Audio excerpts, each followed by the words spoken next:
دیکھنے میں آتی ہے، اور یہاں پہ 10 سال پہ گئی ہے، اس کا مطلب کیس جو ہے بہت ہی اسٹرانگ بنا۔ اور مظفر صاحب آپ کیا کہنا چاہیں گے اس کیس پر اور اس تاریخی فیصلے کے اوپر؟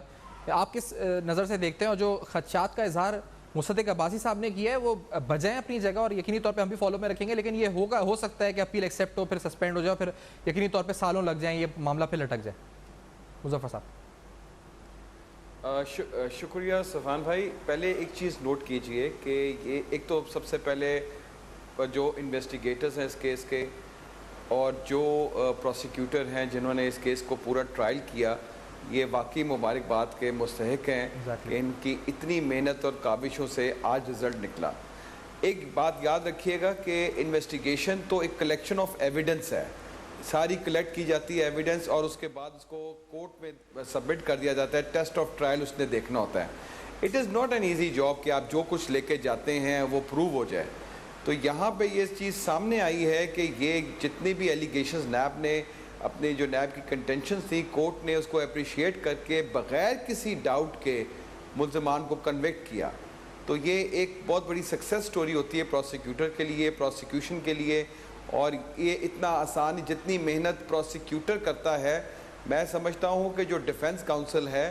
میں بھی اب ڈیفنس سائٹ سے جاتا ہوں، پروسیکیوٹر کی ڈبل محنت ہوتی ہے۔ اس کے جتنے گواہان ہوتے ہیں، اس کی جو سیزر میموز ہوتے ہیں، جو فرد مقبوض بھی ہوتے ہیں، وہ سارے کے سارے ایگزیبٹ کرانے ہوتے ہیں۔ جو ڈاکومنٹری ایویڈنس ہے وہ یہ بھی ایگزیبٹ ہوتی ہے، پھر جا کے تو سزا ہوتی ہے۔ دوسری بات یہ کہ ہمارے اس نیب قوانین میں واضح طور پہ یہ لکھا ہے کہ سسپینشن نہیں ہوگی، لیکن اس کے بعد آنریبل ہائی کورٹ نے اور سپیریئر کورٹ نے یہ کہا ہے کہ یہ چونکہ جب اپیل فائل ہوتی ہے تو سسپینشن کی درخواست سنی جا سکتی ہے۔ تو اب دیکھا یہ جاتا ہے کہ ہر کورٹ جو ہے وہ سسپینڈ نہیں کرتی، آپ کو دیکھنا پڑتا ہے کہ جو مواد آیا ہے اکاؤنٹنگ کورٹ کے سامنے، ٹرائل کورٹ کے سامنے، کیا وہ ٹھیک تھا اور اس کے اوپر سزا ہوئی، اور سزا میں ضروری نہیں کہ آج اس نے فائل کی اور اس کو سسپینڈ کر دیا جائے گا، اس کی سزا کو وہ برقرار رہے گی، ضروری نہیں کہ یہ this is the discretion of the court. صحیح۔ اب بات یہ رہی کہ جناب یہ ہمیں ہر طرف آواز یہ ایک آتی تھی کہ جی نیب نے کیا کیا، ہر وقت یہ آواز آتی ہے پبلک کی طرف سے بھی، سٹیزن۔ تو یہ آپ کے سامنے ایک بہت بڑی ایک مثال بن گئی ہے